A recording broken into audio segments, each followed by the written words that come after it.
Chapter 21. And it came to the ears of the Canaanite, the king of Arad, living in the south, that Israel was coming by the way of Athrim, and he came out against them and took some of them prisoners.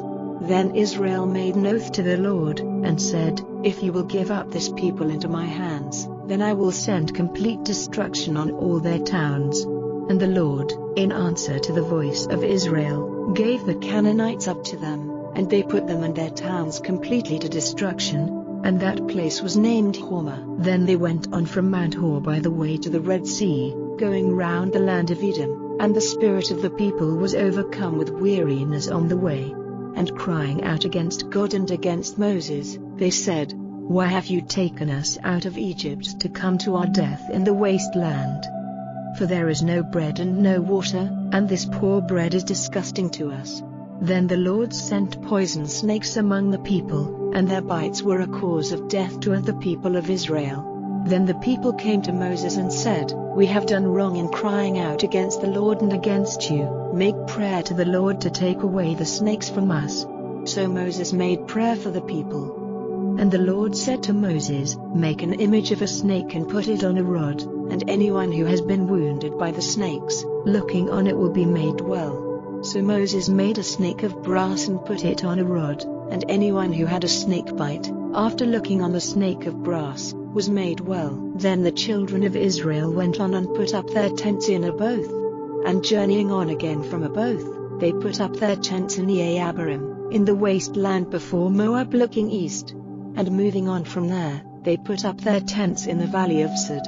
From there they went on and put up their tents on the other side of the Arnon, which is on the waste land at the edge of the land of the Amorites.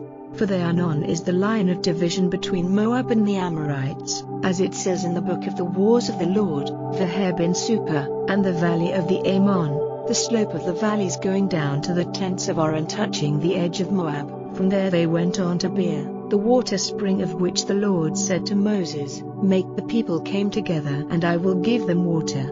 Then Israel gave voice to this song, Come up, O water spring, let us make a song to it, the fountain made by the chiefs, made deep by the great ones of the people, with the lawgiver's rod, and with their sticks. Then from the waste land they went on to Mattanah, and from Mattanah to Naaleel, and from Naaleel to Bamoth, and from Bamoth to the valley in the open country of Moab, and to the top of Pisgah looking over Jeshimon. And Israel sent men to Sihon, king of the Amorites, saying, Let me go through your land, we will not go into field or vine garden, or take the water of the springs, we will go by the highway till we have gone past the limits of your land. And Sihon would not let Israel go through his land, but got all his people together and went out against Israel into the waste land, as far as Jahaz, to make war on Israel. But Israel overcame him, and took all his land from the Arnon to the Jabbok, as far as the country of the children of Ammon. For the country of the children of Ammon was strongly armed. And Israel took all their towns, living in Heshbon and all the towns and small places of the Amorites.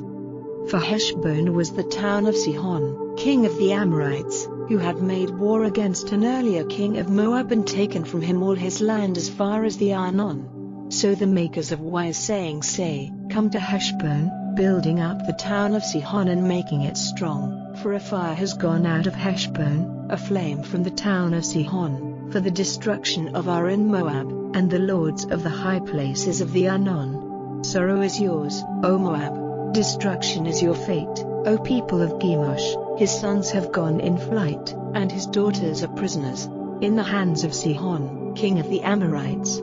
They are wounded with our arrows.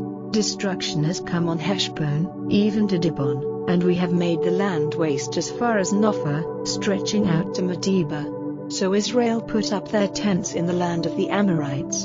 And Moses sent men secretly to Yazer, and they took its towns, driving out the Amorites who were living there. Then turning they went up by the way of Bashan, and Og, king of Bashan, went out against them with all his people, to the fight at Edrei. And the Lord said to Moses, Have no fear of him, for I have given him up into your hands, with all his people and his land. Do to him as you did to Sihon, king of the Amorites, at Heshbon. So they overcame him and his sons and his people, driving them all out. and they took his land for their heritage.